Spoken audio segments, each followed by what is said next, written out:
morning.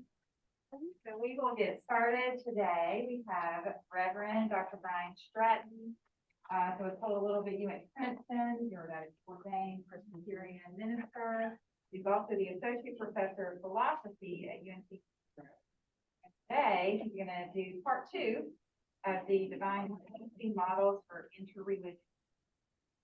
Thank you.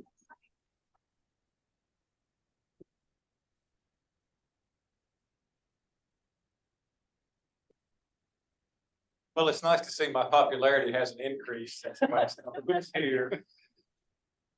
Pick a rainy day. Yeah. Anyway, it's been so long, I thought I'd just briefly talk about parts 1 and 2, and then hopefully we will have discussion about my final points today. So, if you're thinking, the models I came up with for how to relate religions one to another, is I had absolutism, which is a model basically based on conflict, that one's own religion is true and all other religions are false. And it does have some strengths despite its apparent intolerance. It encourages people to have a strong commitment to a particular religion, and it can create really strong community in a group. But on the downside, it can create intolerance in dealing with people of other religions. Can also create a form of religious arrogance if you think you're right and everybody else is wrong. It's also much easier to manipulate than other types of ways of thinking about religion, because all one really needs to do is speak the right language, and these folks are fairly easily persuaded to accept. But the most important difficulty, I think, is an intellectual problem. Some of those others might be able to be overcome, and that is, if you take this attitude that my religion is right and all other religions are wrong, you really have difficulty dealing with the fact that there are overlapping truths across religious affiliations. Just think, for example, a common one, the golden rule. It can be found in practically every spiritual or even many philosophical traditions that have existed. And you have a problem of accounting for why, if you're right and they're all wrong, they have this same truth that you do. At the opposite end of this model is the one I'm calling pluralism, though I probably should call it radical pluralism. And basically, radical pluralism holds that all religions are equal. And they often make claims like all religions are basically the same thing, just expressed in different cultural forms. And there are some strengths to this model as well. First of all, it is far more tolerant than the first model that we talked about. It can create openness and interest among different religions, but there are some weaknesses as well. It can lead to apathy and lack of commitment if your religion is just one among many. But one of the things I think is more problematic is that it glosses over the real differences that exist between different religions. They don't all think that human beings have the same problem that needs to be fixed in the same way. They don't always agree on their ethical norms, and this tends to overlook that. Also, I would say it's very difficult to pinpoint one single experience that is common to all religions that takes place in exactly the same way. But the most important issue, I think, if you're going to claim that all religions are equal, that there's no difference, there's no better or worse, you lose your moral voice. There is no way to critique a community if they happen to have radically different ethical views. So those were the first 2 things I talked about, and hopefully you folks will be engaging in this today. So let's move on to the next model that I have for you, which is the approximations of an idea. And this model is one that tries to build on the strengths of the pluralism model while not falling prey to the same weaknesses.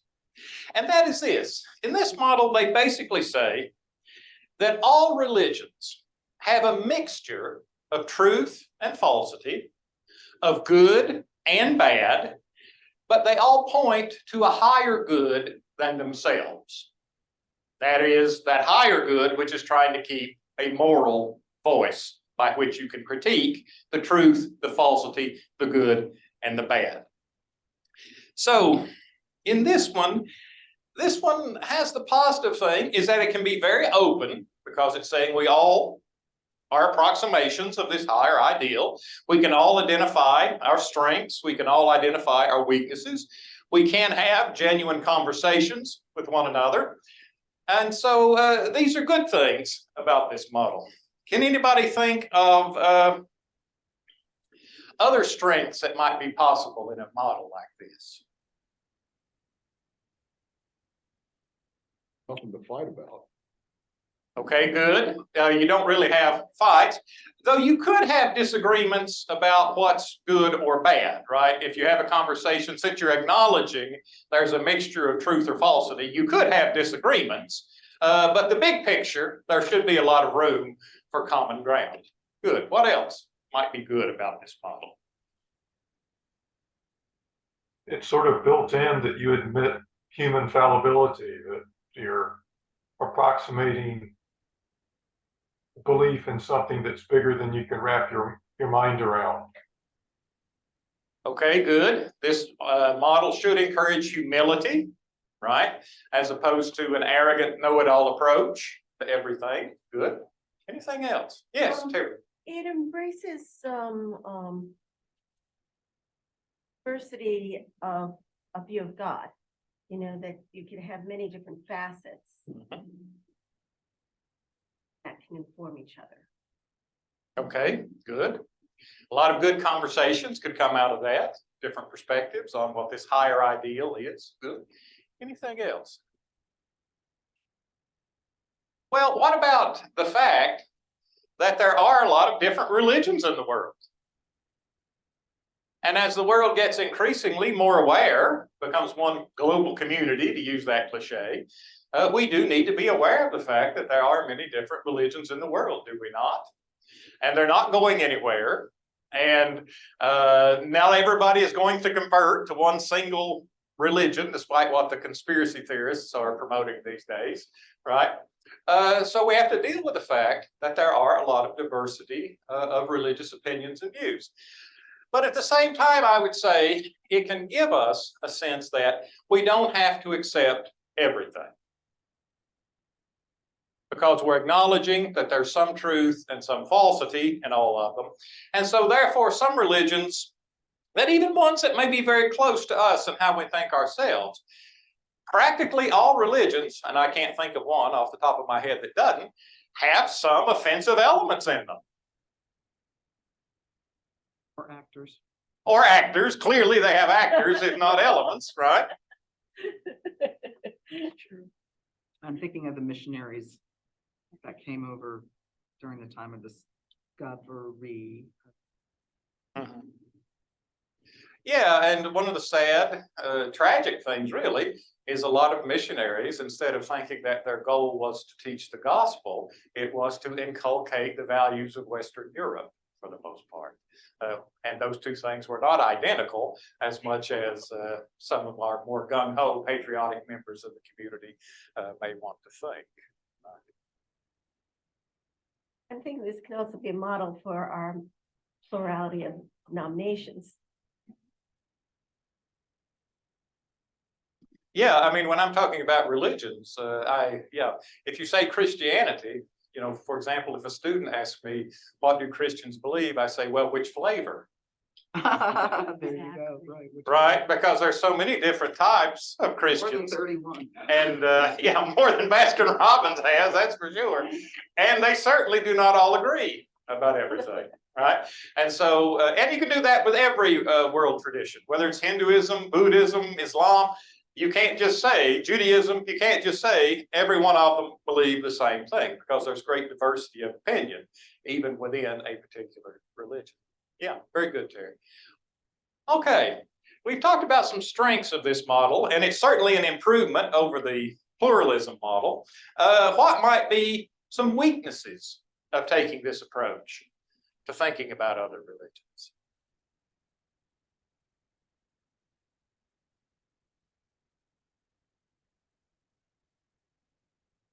Might dilute the message. Okay, say more about that, Terry. Well,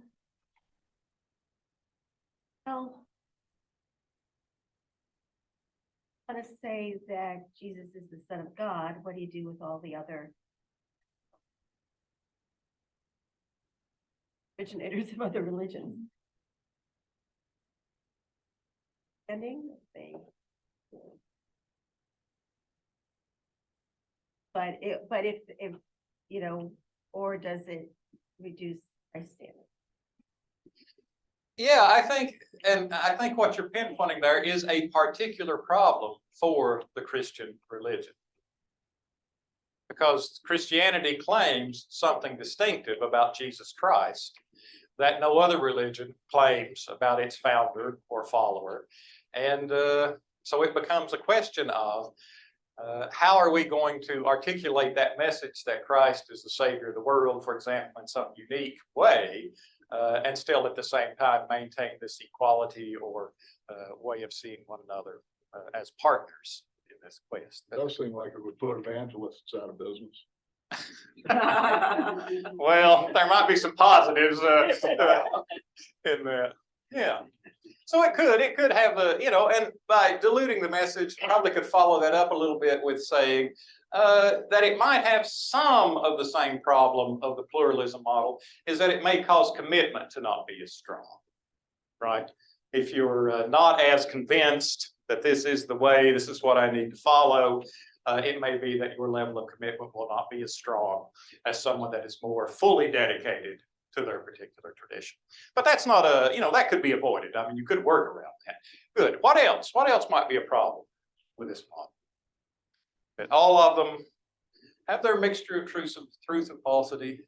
They point to an ideal that gives us our ability to critique. Yeah, go ahead.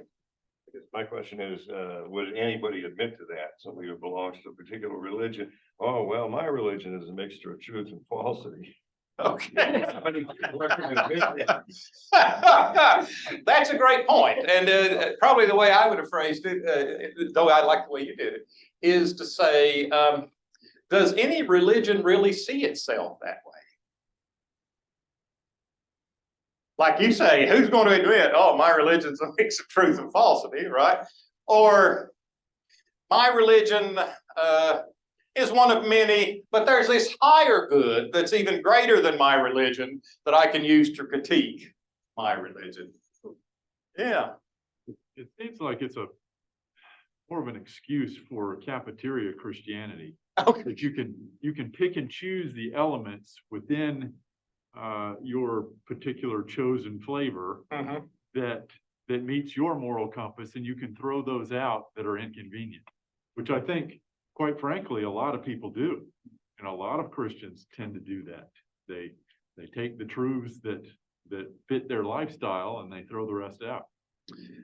Yeah, and of course, I'm wondering right now, is there any other kind than a cafeteria Christian when you get right down to it? Because we all, you know, have our blind spots, and but you're making a great point in that, but I'm assuming, okay, because I think that what you've got there is a real danger for this particular model, but I'm assuming that the people that are wanting to engage in this conversation are people of good faith, right? In other words, they're not just looking for an excuse, you know, to get away with what they can get away with, but rather they're going to be sincerely trying to find what's good, bad, true, false, this kind of thing. But clearly that would be a temptation for those of us that are human, all too human. Absolutely. Well, an advantage might be that it would create understanding in others about where you came from in your own religion, because I can think of lots of reasons that Christianity's got trouble.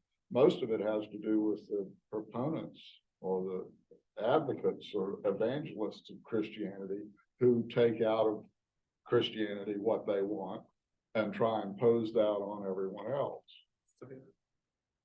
It seems like that would give them more license.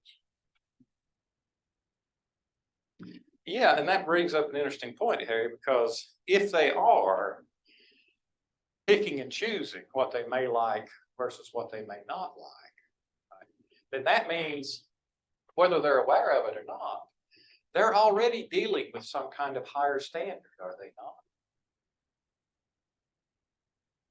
That enables them to pick and choose what it is they want. Maybe you could expound upon the idea of truth and falsity, because when you define a good Christian, I tend to think of a good Christian as one that looks at the Bible and sees no error, which Okay. is how I used to see it. But at the same time, there are so many things in the Bible that seem it was written by human beings. Right. And divinely inspired by God, but human beings are not without fault. So that would tend to lead us to the conclusion that perhaps the Bible does have some faults. Does that make sense? Yes, that's a really big question. Let me, it might take a whole other class to unpack that. Well, there might be a point that, we can't necessarily agree on what the Bible says. I read a joke recently that said, what are the people in 2,000 years from now going to think about the terms butt dial and booty call? Think about the meaning here now, which is perfectly innocuous, but when you get way on beyond us, how are we going to be misinterpreted and then evangelized as the absolute truth? We don't know. Yeah, and interpretation is a problem. I guess to get back to the idea of the Bible and being written by human beings, I guess I like to think about it this way. That the Bible does give us a record of Israel's encounter with God, right? And we need to understand that that encounter with God was not flat or all of one single understanding. I'll use it this way.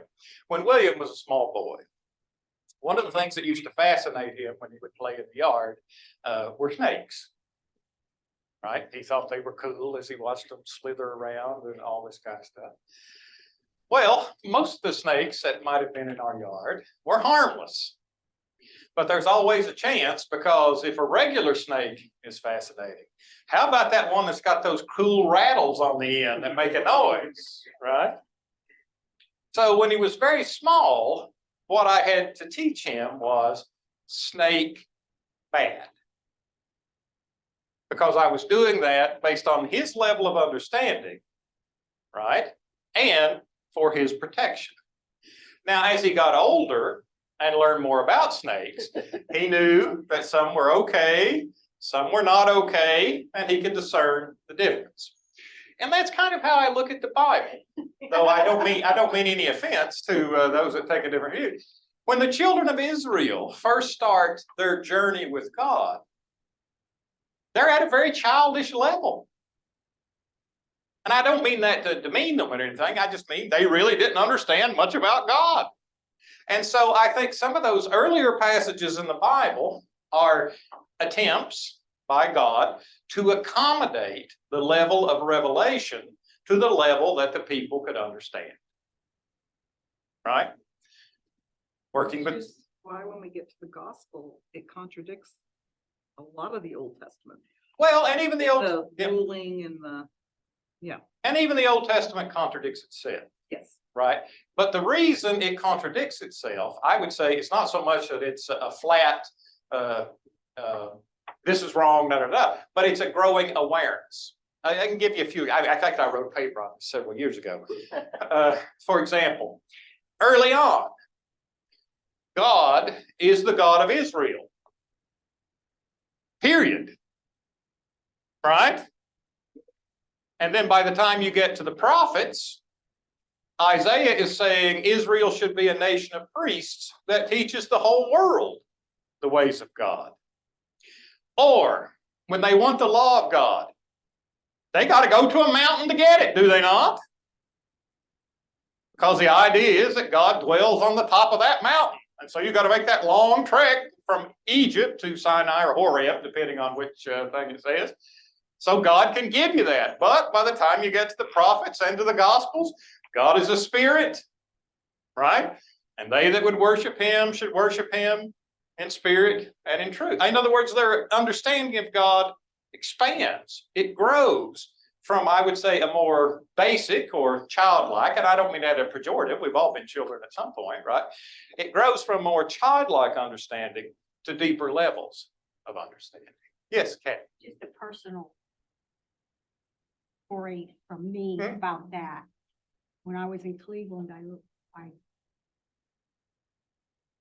be in a dorm that used to hold nurses, so I could work at Case Western and then not have to come back to Pennsylvania. So I took the Bible and I started at the beginning.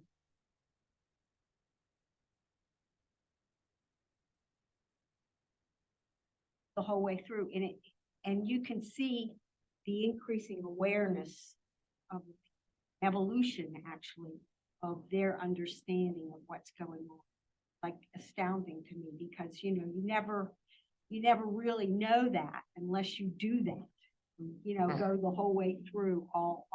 I don't know. It took me a year to do that, but went, oh, consciousness of humanity going through the Bible. It's amazing. Yeah, and that's why I think it's important not to read the Bible as I said, a flat book. Right. That is because this is a witness to their interaction with God, their relationship with God. And certainly by the time you get to the prophets, you have a far more universal understanding of God and God's intentions than you do, say, in the book of Exodus, for example. And that's not to say the book of Exodus wasn't what they needed at the time, right? I'm not trying to diminish that. But I would say that God accommodates the revelation to the understanding of the people, right? And then as they grow, he can accommodate more, right? This theologians sometimes like to use the term progressive revelation to describe what's taking place in life. Yeah, Harry. Revelation, and you say training. I've thought in the past, some time now, that the Bible was a record of God training humanity to be human. Because in the very, very early days, when they were fully modern human beings, they still didn't know anything. And if you look at the don't eat oysters, well, you can figure that out. Don't have sex with men. Probably kill your wife. I mean, there's a lot of practical things that teach them, and they get up to Abraham, and where he's talking about human sacrifice, and God says, no, you don't do that.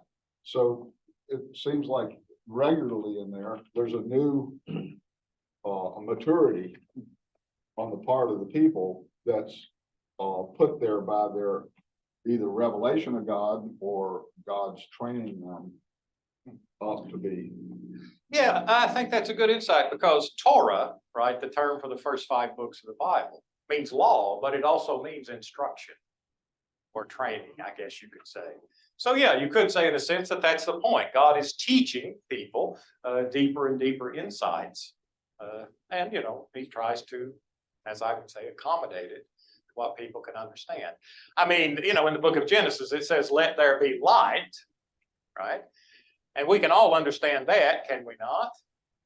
And, it's good that Moses or whomever wrote the Torah didn't write Clerk Maxwell's 4 equations that combine electricity and magnetism, because who in the world would have known what it was? Moses wouldn't have either, right, for that. So there's a lot of things that take place, right, that we need to think of them as a journey. And you can even see some of it in the Gospels, I think, too, where insights deepen as the Gospels go on. Brian, There we get back to our idea of a standard, don't we, and how we're going to try. Yeah. hi, Brian, it's Christian. Hi, Christian. I'm wondering if we couldn't turn what is being said, turn it on its head and see it this way, that God is changing over the course of the Bible. It's not just a matter of interpretation, it's a matter of God becoming less violent, less judgmental.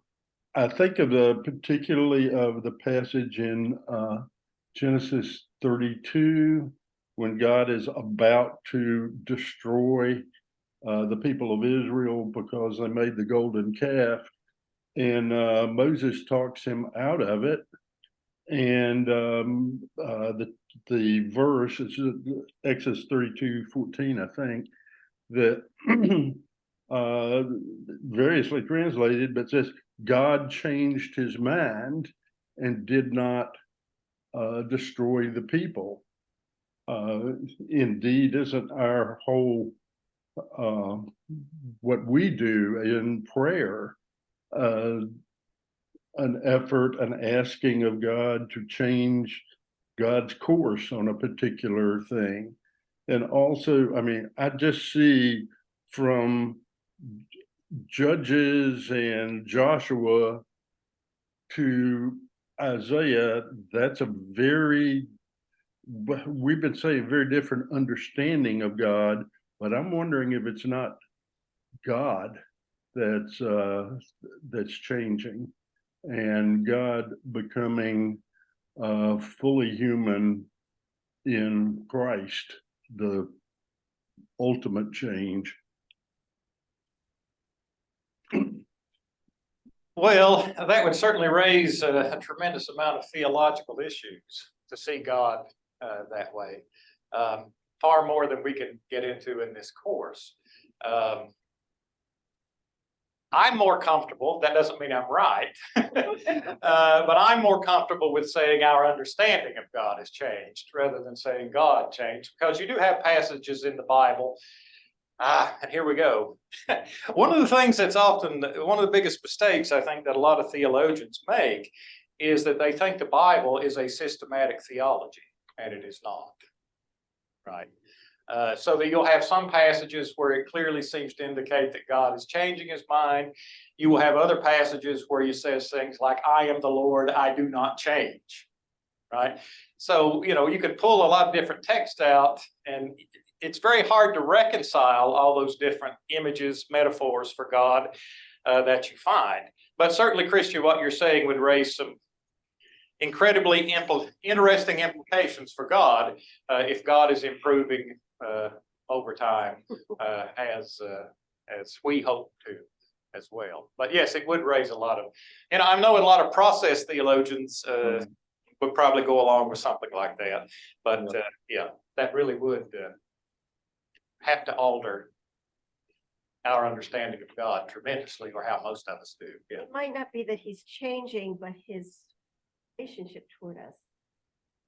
Something. Yeah, there could be any number of ways of trying to, By giving us free will, he probably, because he didn't want an army of robots, right? Right, and of course, that does get us into some deep theological.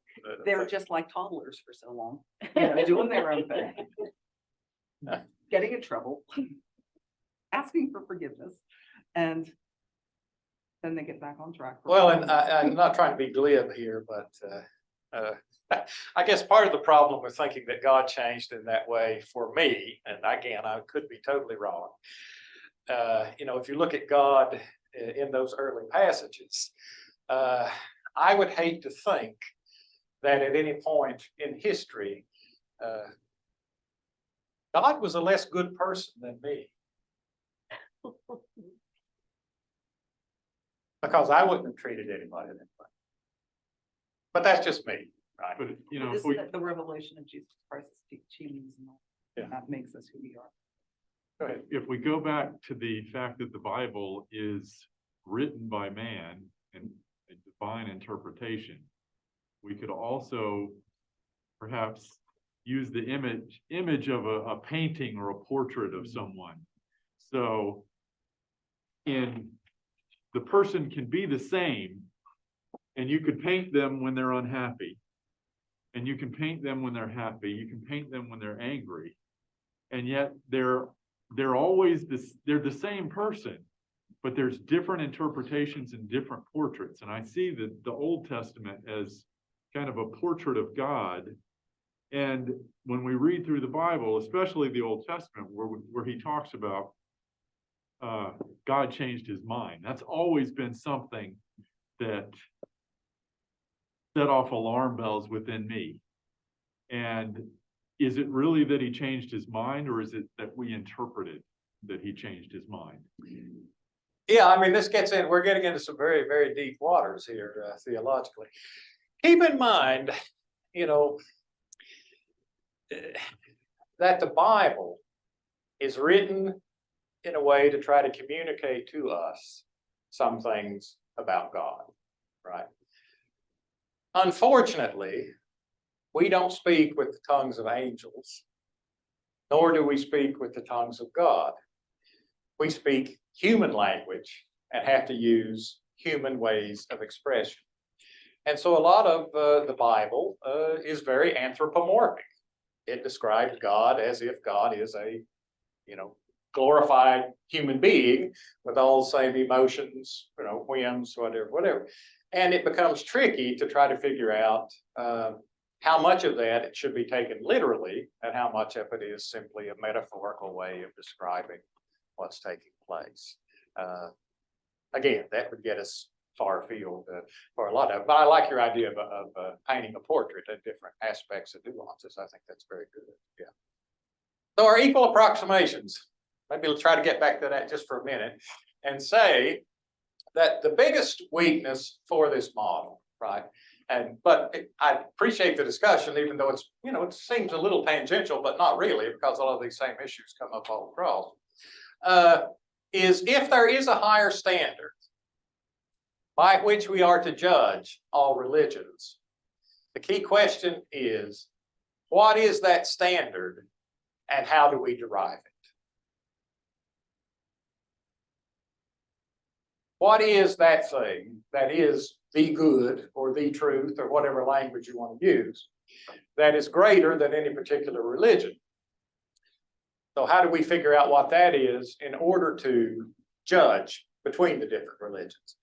And because I'm a very practical fellow, I guess my other follow-up to that would be, if there is a higher standard than any religious expression, why not drop those religious expressions and go straight to that higher standard? Because you're not going to give those complicated equations until people are ready for them, and we just may not be completely trained to understand all that. Yeah, it may be you could argue that the only way you're going to get to that higher good is through a particular tradition or something to train you up. But once you've figured it out, that there is a higher good that you need to go by, why continue with any of these particular traditions? Right? What is the higher good? Because that higher good could be different for different people. And that's the real issue. Yeah, when I say how do we determine it, because that would require a tremendous amount of debate, thinking, reflection, effort, and probably most people or many people are not going to agree on what that higher standard is. That can kind of get you back to the absolutism. Yeah. So there are people that defend a model like this, and it does have people that accept it. It does have a lot of positives. I just point out what might be some positives in doing it and what some other things that continue for further reflection, right? Because I'm not here to settle these things. Yeah. Carl has something in the chat. Yeah. I can read it for you if you'd like. Yeah, thanks. Quote, when I was young, my father was incredibly stupid.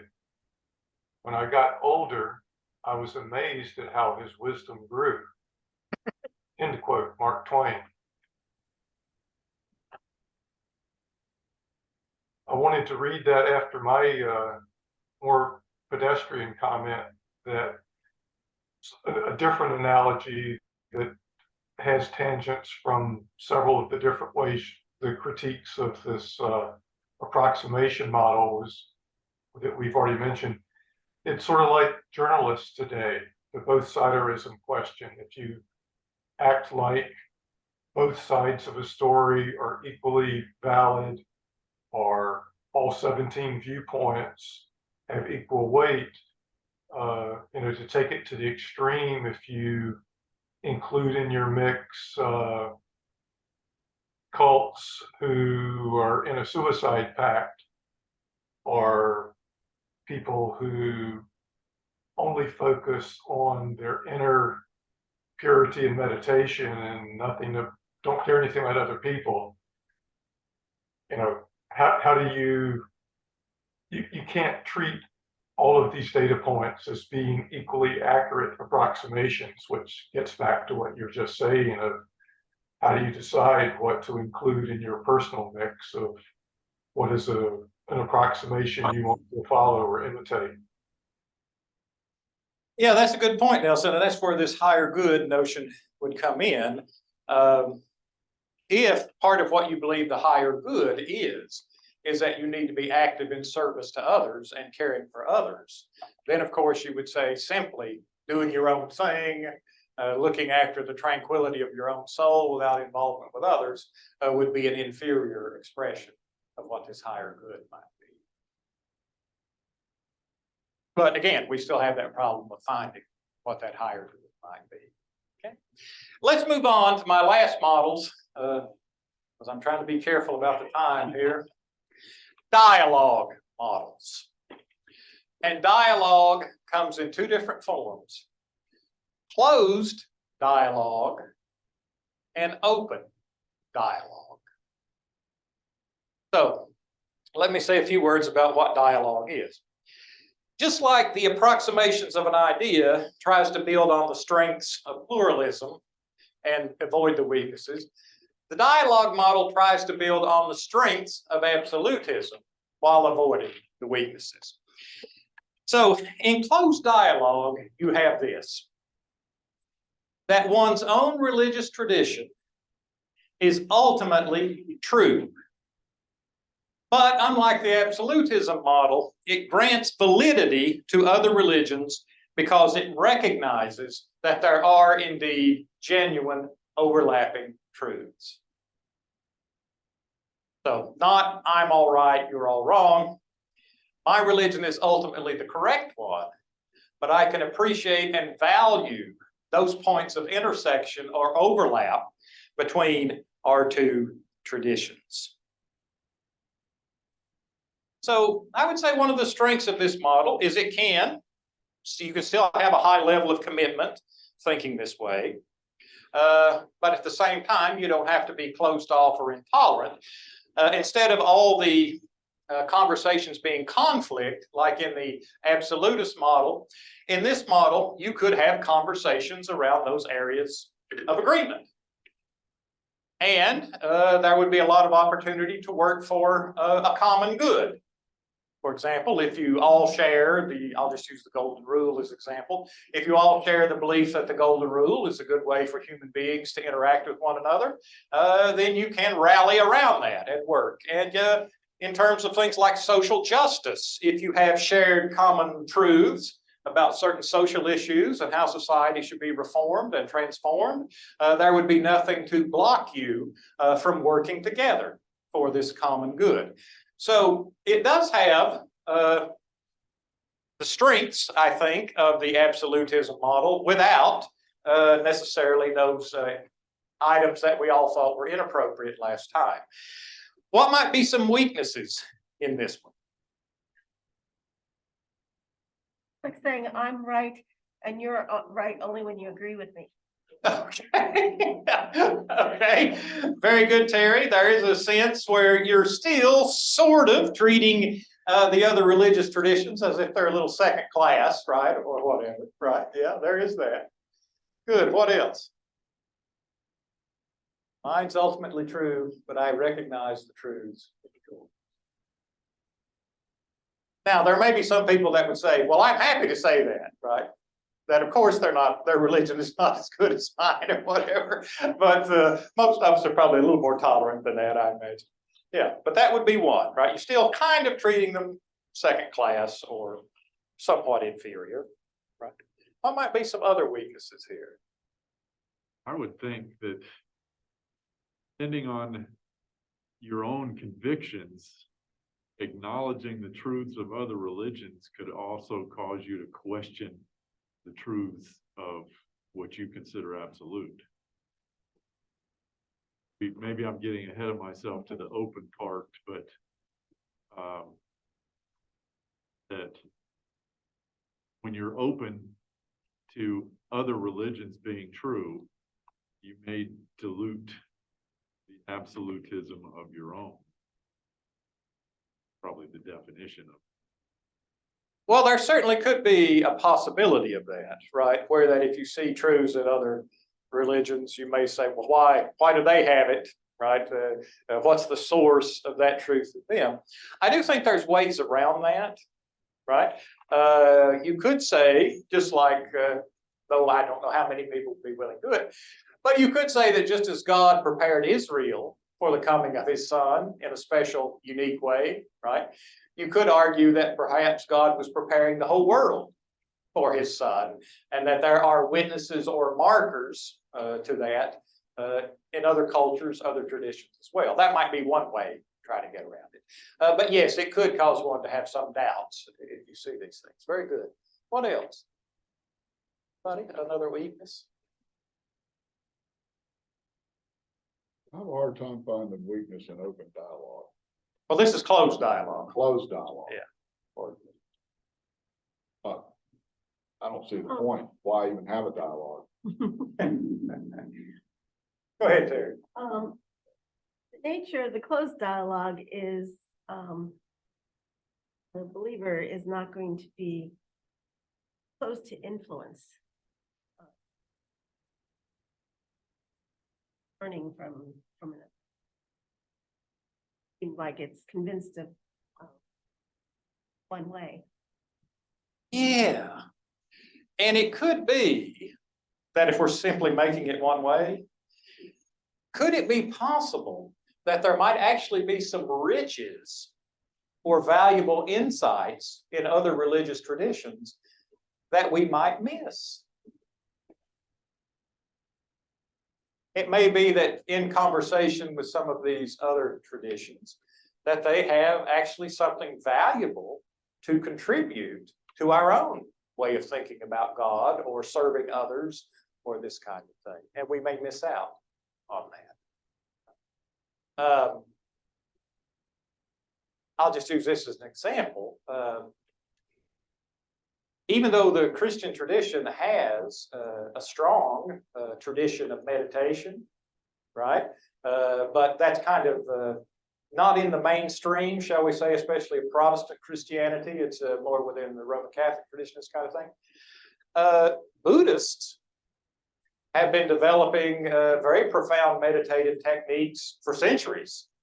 And in some ways, their understandings of meditation and different practices that might be useful in meditation is probably in many ways far more advanced than what many of us would be aware of in the Christian tradition. Now, we wouldn't necessarily want to adopt those practices straight in, whether we would have to make allowances for the differences between the two faiths. But some of the actual practice and ways of going about meditation, there might be something there that we're missing out on because we're not willing to explore that. If we only want to talk about the areas of agreement that we have. Yeah, good. Is there a difference between a micro understanding and a macro understanding here? So if we're talking about the world, we have a way of looking at it, but if we're talking about our own understanding, we have a somewhat different. Well, of course, you know, micro means to look at it small and macro to look at the big, right? I'm assuming that as we're doing this, that it is personal, that we are trying to figure out what's the best way for us as individuals to try to relate to other religions, but in hoping that we can also connect to the bigger picture that's going on. Yeah. But we all have to recognize our own limitations. And that sort of thing. Is that what you're getting at, Harry? I'm not quite sure. So I'm just trying to think of the times that I've been evangelized and people or have been told about how personal it has to be. And, you know, I know I've got my own individual outlook, but over time, I think I've learned that there's a bigger picture that I have to conform myself to in some respects and reject in some respects. Yeah, I appreciate that. And I guess that's what I probably should have laid out more context. Maybe I did that last time, but that's been several months ago. Is yeah, this is what I'm trying to do is help each individual, right, think about some models or ways that he or she can begin to think about how they might want to relate to other religious traditions. So the individual, I guess we could say, is the micro, for lack of a better way to put it. And then the macro would be the fact that there are all these religions in the world, and we need to interact with them. They're not going away, right? It's a reality we live in today. I would say probably the biggest problem, because I want to try to finish up on time, is for this one, the close, is if you believe your religion is fundamentally the one that is the truth or that has the most truth, then you sort of have the burden of figuring out why that's the case, right? Why my religion rather than a different one? Of course, and again, these are all big questions and we're not going to solve them or anything. I'm just throwing these out as ways to think. Let me close out then with open dialogue and what it is.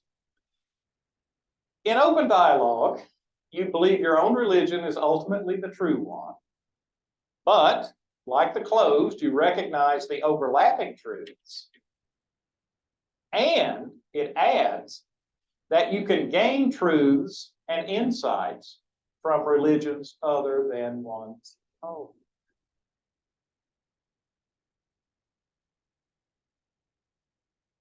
In other words, these other traditions may have something to offer that may not be present or as developed as well within one's own tradition. Now, this is going to have all the strengths of the closed model, all the strengths of the absolutist model. It's also going to eliminate many of the weaknesses and to also think that you can bring in new insights. What might be some weaknesses of this view? Have to be to a level of understanding from faith before you get up to what's around you, because otherwise it may make you question too much what you do believe. But once you get to a certain level where you know, like, this is the fundamental core of why I believe the way I do and for what I believe, then I think you aren't afraid to look into other worldviews and see what may be in there that can benefit and is something that is positive in society. Yeah, I like that. This model does demand a lot of maturity on the part of the person within the religion trying to reach out. Yeah, a lot of insight and maturity to appreciate it. Yeah, very good. What It else? might be the same thing as sort of grew up in the Boy Scouts, 12 points the scout is reverent. And then the explanation, he is reverent towards God and he respects the religious convictions of others. And I think that's where I land. Okay. Yeah, Kathy. Talking about learning from other religions, Africa, there's a term called Ubuntu. Mhm. And what that means is that we are one. There's not just me and there's not just you. We are one. We are one community. And when you think about it, that makes you think about, oh, that's it. You know, right there. That other part of that religion also carries over into my religion that helps me understand my. Harry. Let's say that the open dialogue has a risk of being completely unmoored and being attracted to whatever the current is in the wind rather than have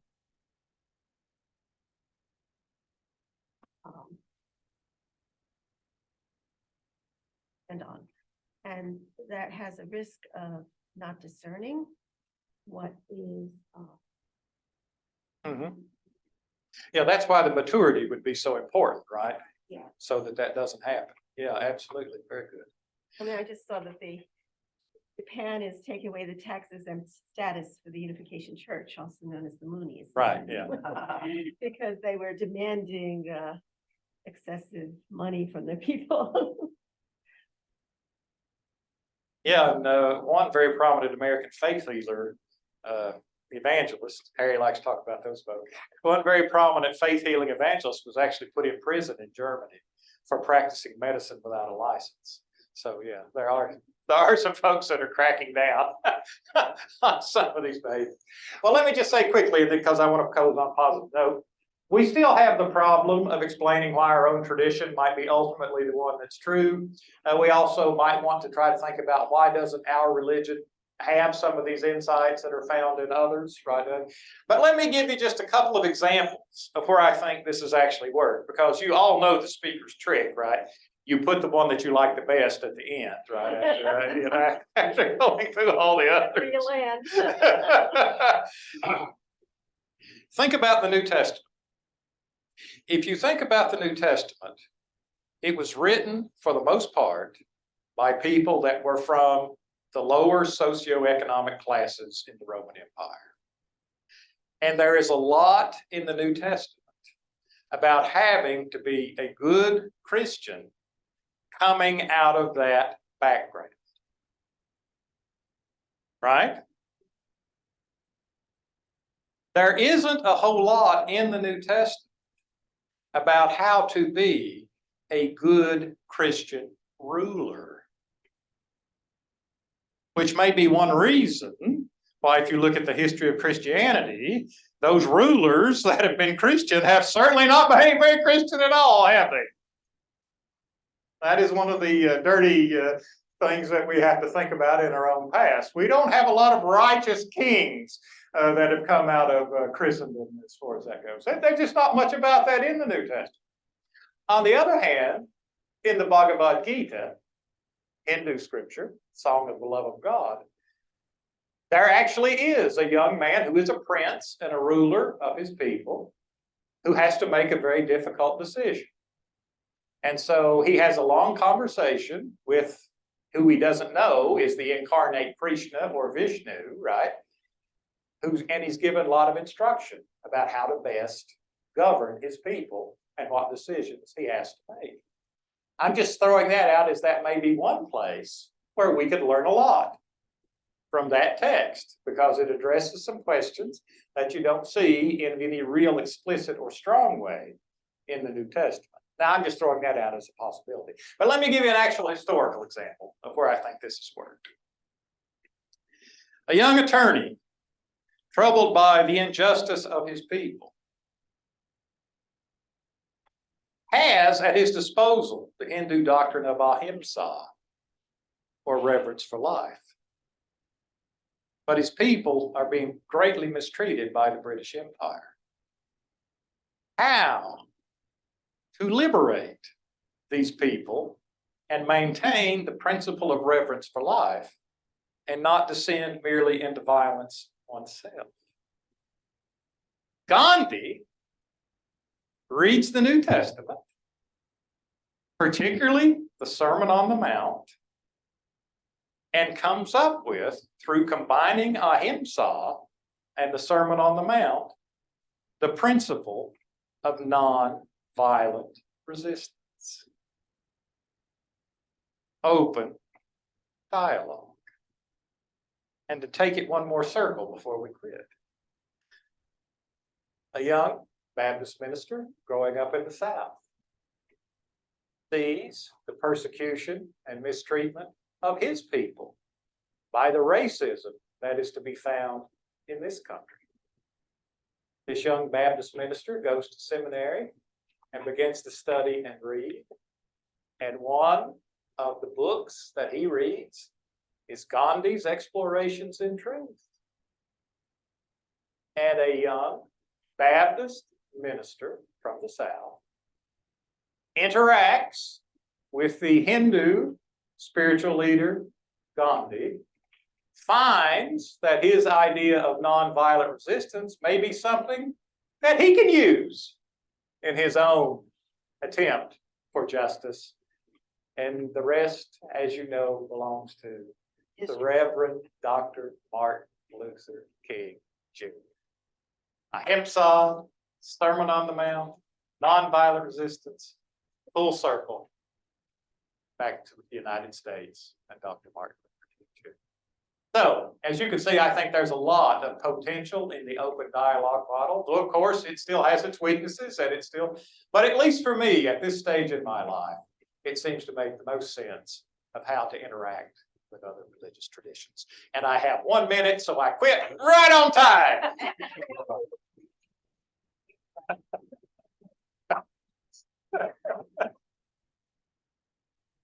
I don't have to say show appreciation because we already did that, so, but I will thank you formally. Next week, we have Angel Colley, who's the director of the Duke Center for Sexual and Gender Diversity. And the discussion will be a faithful response to the climate for transgender, non-conforming, and non-binary people in North Carolina and beyond. Thank you for having me. Thank you, Brian. You're welcome. Thank you. Everybody's popping up on the screen. You probably- What is it?